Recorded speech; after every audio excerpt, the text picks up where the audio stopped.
বিসমিল্লাহির রহমানির রহিম। প্রিয় ছাত্রছাত্রী, আসসালামু আলাইকুম।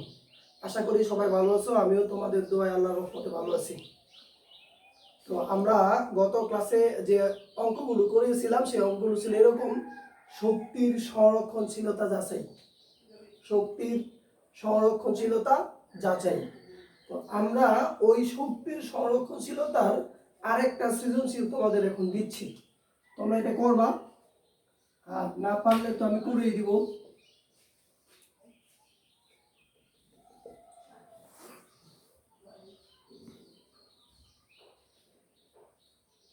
একশো 50 মিটার,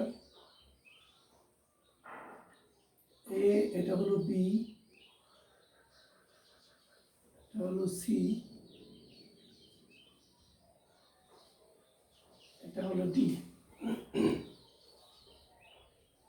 50 মিটার, 50 মিটার, 50 মিটার।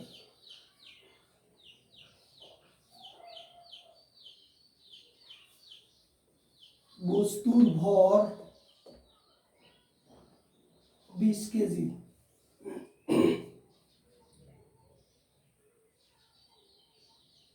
এক নাম্বার অঙ্ক, এ বিন্দুতে বিভব শক্তি নির্ণয় করো। এ বিন্দুতে বিভব শক্তি নির্ণয় করো। সবাই পারবা? 2 নাম্বার অঙ্ক, বি ও সি বিন্দুতে শক্তির সংরক্ষণশীলতা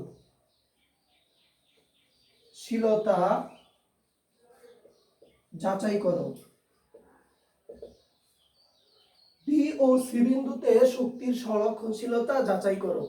এটা কি ধরনের অঙ্ক? আমার মনে হয় প্রথম অঙ্কটা করে দিলেই ভালো। অনুরূপ একটা অঙ্ক তোমাদের রেজাল্টে দিয়ে দিব। তো 1 নাম্বার অঙ্ক থেকে আমরা শুরু করব। এ বিন্দুতে বিভব শক্তি নির্ণয় করো। এ বিন্দুতে বিভব শক্তি নির্ণয় করার জন্য আমাদের যেটা লাগবে, আমরা জানি EP equal to MGH. M লাগবে, জি লাগবে আর এইচ লাগবে। দেখি এ বিন্দুর ক্ষেত্রে কি কি দেওয়া আছে। এখানে এ বিন্দুর ক্ষেত্রে এম এর মান 20 কেজি। এম এর মান কয় কেজি? 20 কেজি। জি এর মান 9.8 metre per second square. H এর মান এখান থেকে সম্পূর্ণটা দেখো 150 মিটার। তাহলে আমরা জানি EP equal to MGH. M এর মান 20 ইন্টু 9.8 ইন্টু 150। রেজাল্ট যা হয় তা তোমরা লিখবা। ইপি ইকুয়াল টু এত জুল। 1 নাম্বার অঙ্ক শেষ। এ বিন্দুতে বিভব শক্তি নির্ণয় করার কাজ আমাদের শেষ। এবার আমরা যাব 2 নাম্বারে।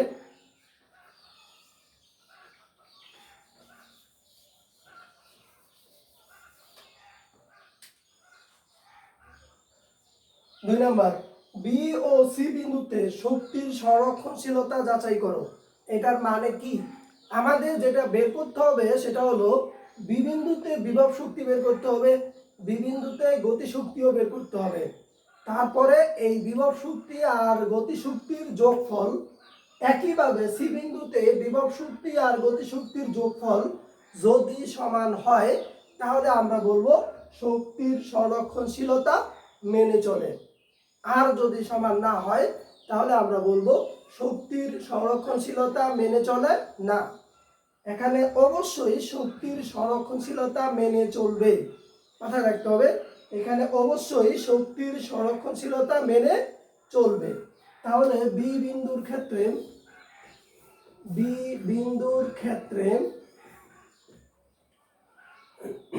লিখবো, আমরা জানি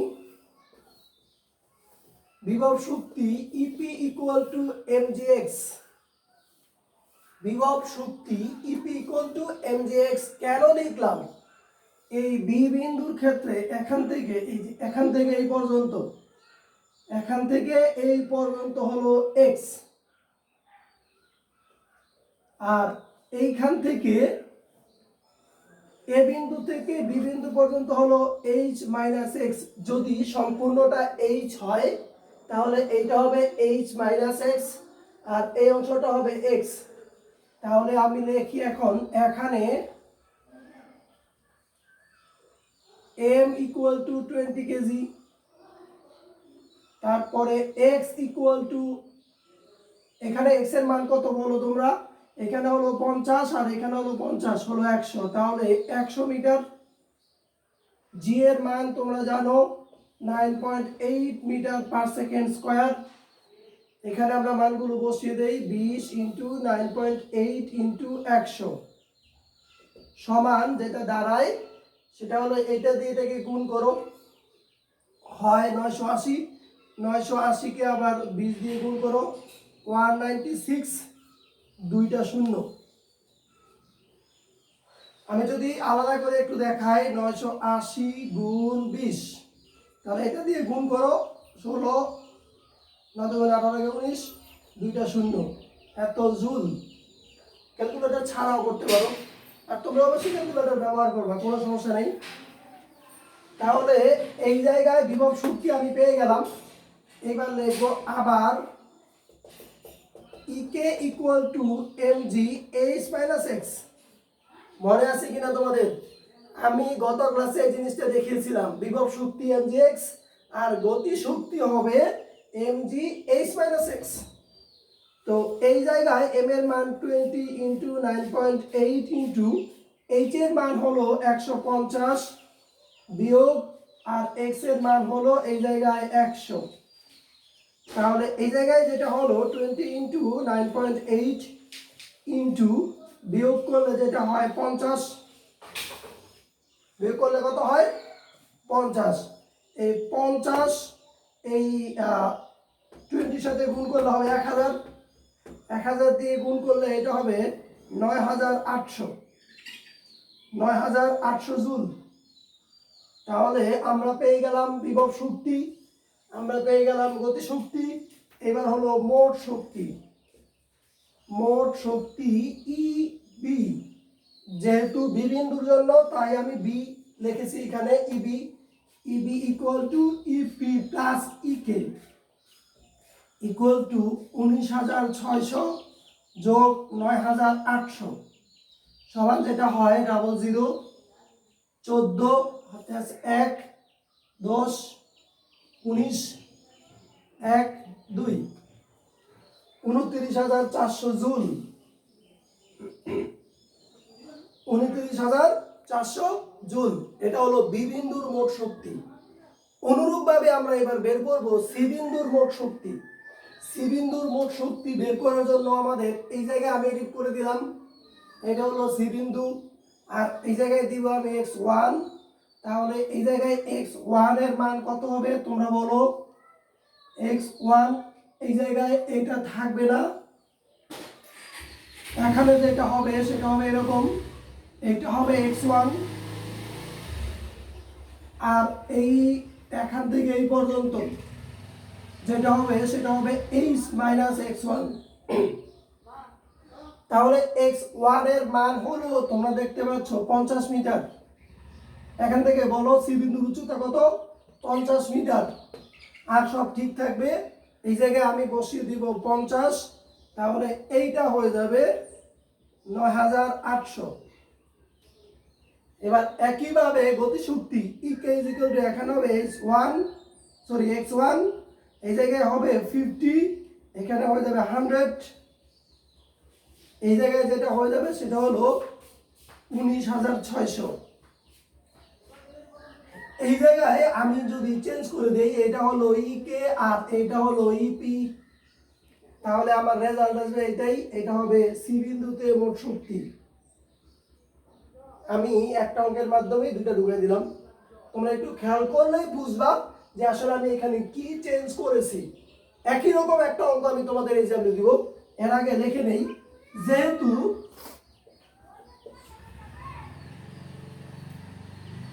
ইবি ইকুয়াল টু ইসি, সুতরাং বি ও সি বিন্দুতে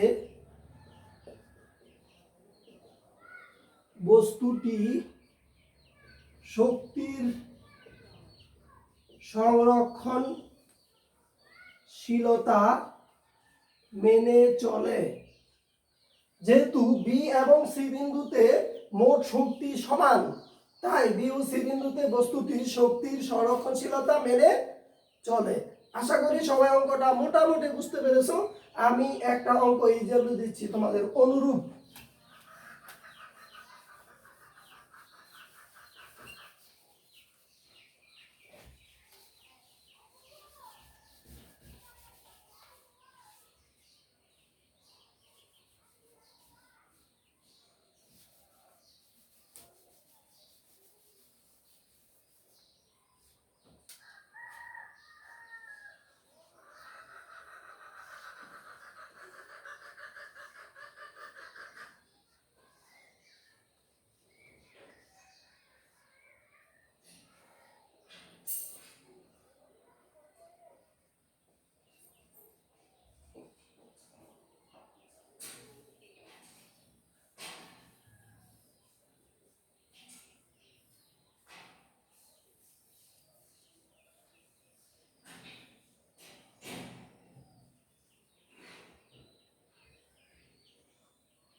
এ বিন্দুতে মোট শক্তি নির্ণয় করো।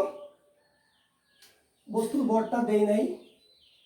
বস্তুর ভর m = 10 কেজি। এ বিন্দুতে বিভব শক্তি নির্ণয় করবা। বি আর বি বিন্দুতে শক্তির সংরক্ষণশীলতা যাচাই করবা। একই রকম অঙ্ক, তোমরা শুধু মনে রাখবা যখন বি বিন্দু নিবা নিচে থেকে একেবারে নিচে থেকে বি বিন্দু পর্যন্ত হলো x আর বাকিটা হলো h - x। ডি বিন্দুর ক্ষেত্রে একেবারে নিচে থেকে এই পর্যন্ত হলো x আর বাকিটা হলো h - x। এইগুলো তোমরা যদি একটু সতর্কতার সাথে করো, অঙ্ক কখনোই ভুল হওয়ার কিছু নাই। আজকে আমরা নতুন টপিকে যাব, ক্ষমতা। ক্ষমতার শব্দটা তোমরা অবশ্যই শুনেছো। ক্ষমতা বিভিন্ন জায়গায় বিভিন্নভাবে ব্যবহার করা হয়। তো ক্ষমতা কি তোমরা কম বেশি সবাই জানো। তোমাদের বাড়িতে কেউ যদি যায় তাহলে তোমাদের ক্ষমতা বেড়ে যায়, তাকে তুমি যা খুশি তাই বলে দিতে পারো। কিন্তু রাস্তাঘাটে যদি বের হও তখন দেখা যায় তুমি ইচ্ছা করলে সবকিছু বলতে পারো না, কারণ ওই জায়গায় তোমার ক্ষমতাটা কম। এইখানে ক্ষমতাটা কি সেটা আমরা দেখব। ক্ষমতা লিখে দেই, কোন ব্যক্তি বা বস্তু একক সময়ে যে পরিমাণ কাজ করে বা করতে পারে তাকে ওই ব্যক্তি বা বস্তুর ক্ষমতা বলে। কোনো ব্যক্তি বা বস্তু একক সময়ে যে পরিমাণ কাজ করে বা করতে পারে তাকে ওই ব্যক্তি বা বস্তুর ক্ষমতা বলে। মানেটা কি? মনে করি কোনো বস্তু টি সময়ে ডাব্লিউ পরিমাণ কাজ করে, সুতরাং বস্তুর ক্ষমতা P = W/T। এটা হলো ক্ষমতার সমীকরণ। কিভাবে হলো আমি আবার একটু বলে দেই। মনে করো তুমি 10 সেকেন্ড সময়ে, কয় সেকেন্ড সময়? 10 সেকেন্ড সময়ে 2 পৃষ্ঠা লিখে ফেলতে পারো। কয় পৃষ্ঠা? বা 2 লাইন লিখতে পারো। 10 সেকেন্ড সময়ে লিখতে পারো 2 লাইন, কিন্তু একক সময়ে তুমি কি পরিমাণ কাজ করতে পারো? তাহলে 1 সেকেন্ডে তুমি লিখতে পারো 2/10 লাইন। এটাকেই বলা হবে তোমার ক্ষমতা। কিভাবে? এটা যদি হয় টি সময় আর এইটা হলো কাজ ডাব্লিউ, তাহলে এই জায়গায় তুমি দেখতে পাও ডাব্লিউ এর জায়গায় 2 আছে, তার মানে এখানে ডাব্লিউ বসাইতে পারি আর এখানে 10-এর জায়গায় আমি বসাইতে পারি টি, এটাকে বলা হয় ক্ষমতা পি। 1 সেকেন্ড সময়ে তুমি যে পরিমাণ কাজ করতে পারো তাকে বলা হবে তোমার ক্ষমতা। তার মানে অন্যভাবে যদি আমি বলে দেই, এটা হলো কাজের হার, গড়ার হার না, এটা হলো কাজের হার। বলবা সবাই একটু জোরে করে, মানে একটু জোরে বলবা, কারণ বললে মাথায় ঢুকবে। ক্ষমতা হলো কাজের হার, ক্ষমতা হলো কাজের হার। কারণ আজকের পর থেকে এই ক্ষমতাটা তোমার 4 বছর মনে রাখতে হবে। 9, 10 ইন্টারমিডিয়েট, এই 4 বছর একই জিনিস থাকবে, কোনো পার্থক্য নাই। P equal to W by T, খুব ছোট একটা সমীকরণ মনে হচ্ছে, এটার ভিতরে অনেক কিছু আছে, সেগুলো আমি দেখাবো ধাপে ধাপে, তোমাদের বেশি দেখাবো না, অল্প একটু দেখাবো। P equal to W by T, W by T মানে হচ্ছে কাজের হার, কাজের হার মানে হচ্ছে একক সময়ে কাজ। যখনই হার শব্দটা আসবে তোমরা দেখবা বেশিরভাগ ক্ষেত্রে সময় দিয়ে ভাগ করে, কিছু কিছু ক্ষেত্রে অন্যটাও আছে, এটাকে বলা হয় সময়ের সাপেক্ষে কাজের হার, সময়ের সাপেক্ষে সরণের হার, এটা উল্লেখ করে দেয়। কিন্তু যদি উল্লেখ করে না দেয় তাহলে তোমরা বুঝবা এটা হলো সময়ের সাপেক্ষে। তাহলে P equal to W by T. আমি প্রথমে দেখে নেই যে এই জায়গায় ডাব্লিউটার একক কি, ডাব্লিউর একক হলো জুল, আর সময়ের একক কি সেকেন্ড, কি দাঁড়ালো জুল পার সেকেন্ড। তাহলে ক্ষমতার একক কি দাঁড়ালো জুল পার সেকেন্ড। এইবার এটাকে আবার লেখা যায় হচ্ছে ওয়াট, ক্ষমতার একক হলো ওয়াট, ডাব্লিউ দিয়ে লিখবা তোমরা, ক্ষমতার একক হলো ওয়াট অথবা জুল পার সেকেন্ড। তাহলে আমরা দুইটা একক শিখলাম আজকে, একটা হলো জুল পার সেকেন্ড আর একটা হলো ওয়াট। বলো, একটা হলো জুল পার সেকেন্ড আর একটা হলো ওয়াট। ওকে, তাহলে আজকের পরে আমরা কিন্তু কখনোই ভুলবো না ক্ষমতা P equal to W by T, যেই ক্ষমতাই হোক P equal to W by T.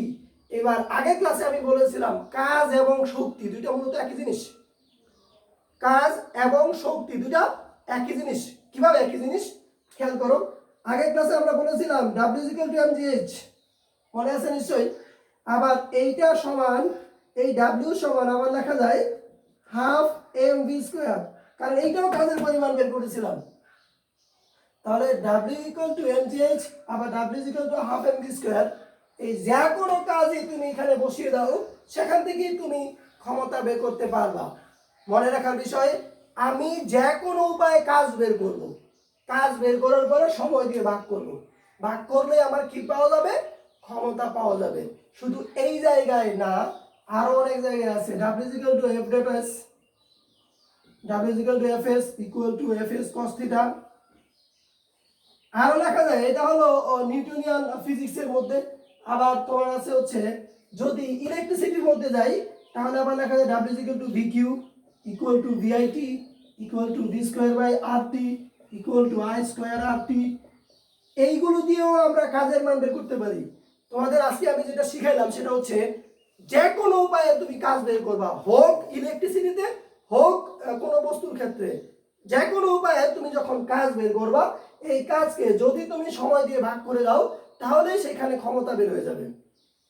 আমি আবারও রিপিট করতেছি, যে কোনো উপায়ে কাজ বের করবা, কাজ বের করার পরে তুমি সময় দিয়ে ভাগ করবা, ভাগ করলেই ক্ষমতা বের হয়ে যাবে। এই অধ্যায়ে তোমাদের জন্য যেটা লাগবে সেটা আমি একটু লিখে দেই, এগুলো সবই লাগবে কিন্তু আপাতত না।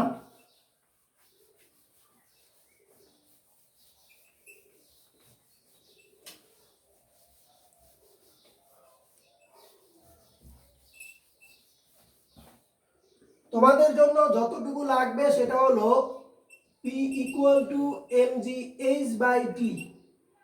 কর্মদক্ষতা আমি পরে শিখাবো, আগে ক্ষমতা দিয়ে অঙ্ক করে নেই, তারপর P equal to mgh by T কিভাবে লিখলেন একটু আগে বুঝাইছি যে W ইকুয়াল টু mgh লেখা যায়, তাহলে সরাসরি P equal to mgh by T লেখা যায়। ওকে, এবার তাহলে এটা দিয়ে আমরা একটা অঙ্ক করি।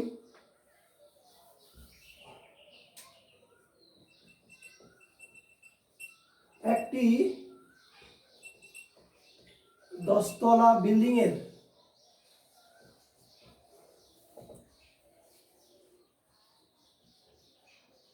নিচ তলা হতে হাসান 10 কেজি ভরের একটি বস্তু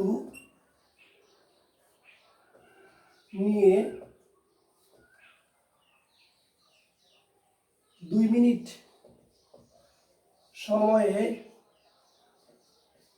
ওই বিল্ডিং এর ছাদে উঠতে পারে, ওই বিল্ডিং এর ছাদে উঠতে পারে। হাসানের ভর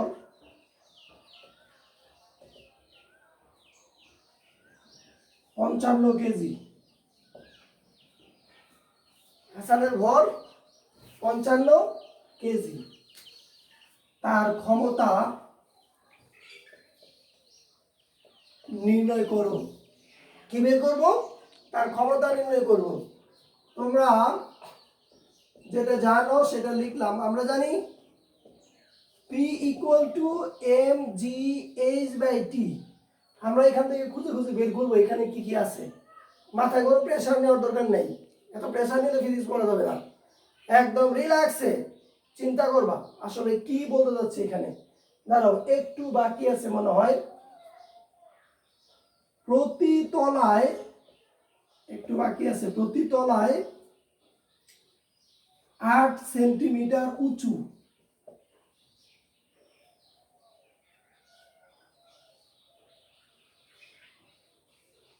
8 সেন্টিমিটার না, 12 সেন্টিমিটার উঁচু 20টি করে সিঁড়ি আছে। সিঁড়ি আছে প্রতি তলায় 8 সেন্টিমিটার উঁচু 20টি সিঁড়ি আছে। এইটার মানে কি? এই লাইনটা আমি আগে বুঝাবো, তারপরে অঙ্কটা করব। এটার মানে হচ্ছে তোমরা যে সিঁড়ি দিয়ে উপরের দিকে উঠো সেটা এরকম।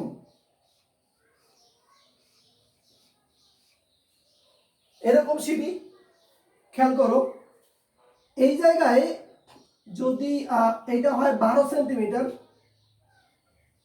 এইটাও 12 সেন্টিমিটার, এইটাও 12 সেন্টিমিটার, এরকম এক তলার মধ্যে কয়টা সিঁড়ি আছে? 1 2 3 এইভাবে কাউন্ট করবো। 20টা সিঁড়ি আছে। কয়টা সিঁড়ি আছে? 20টা। তাহলে এক তলার উচ্চতা কত সেটা আমরা এখান থেকে বের করতে পারবো। কিভাবে বের করব সেটা আমি একটু বলে দিচ্ছি। এখানে আমার লাগবে হলো উচ্চতা h। উচ্চতা কি? h।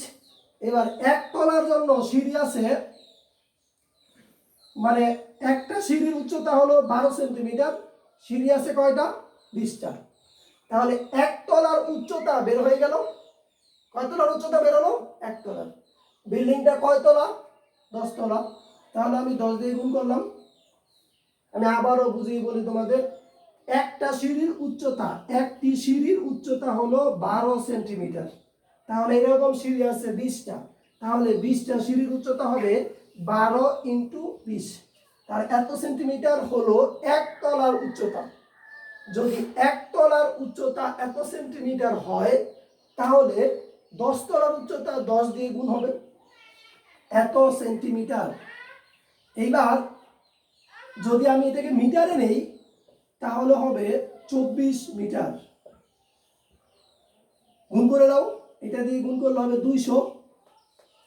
আর 200কে যদি আমি মিটারে নিই তাহলে হয়ে যাবে 2 মিটার। 2 দিয়ে যদি 12কে গুণ করি তাহলে 12 দুগুণে 24 মিটার। তোমরা সেন্টিমিটারে গুণ করবা, 100 দিয়ে ভাগ করবা। 100 দিয়ে ভাগ করলে যা আসবে তাই লিখবা, কোনো সমস্যা নাই। এইবার এই জায়গায় h তাহলে আমাদের হয়ে গেল। আর কি দেওয়া আছে এই জায়গায়?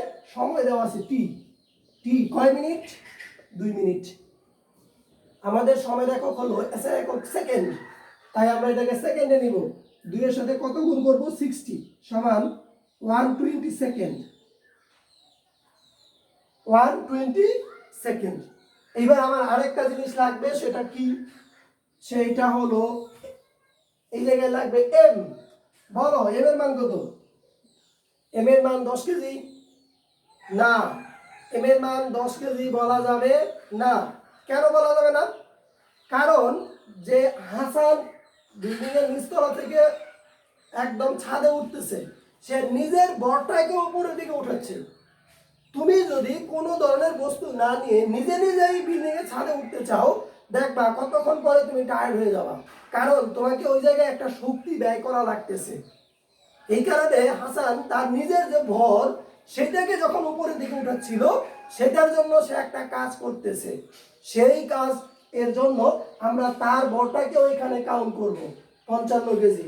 তাহলে মোট ভর কত হবে? 10 যোগ 55 সমান হলো 65 কেজি। আমি কি কথাটা বুঝাইতে পারলাম তোমাদের?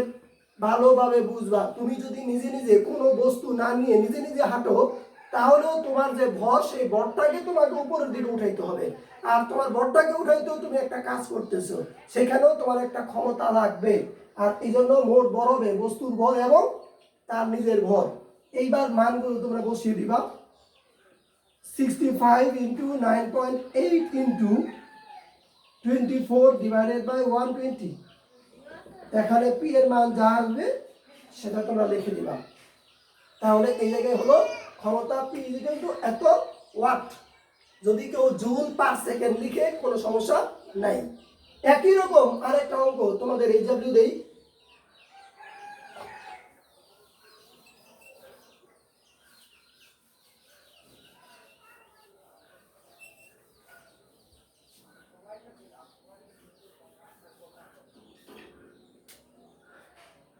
এখানে দিলাম 12 তলা, এখানে 15 কেজি, এখানে দিলাম 5 মিনিট, এই জায়গায় দিলাম 60 কেজি, 65 কেজি,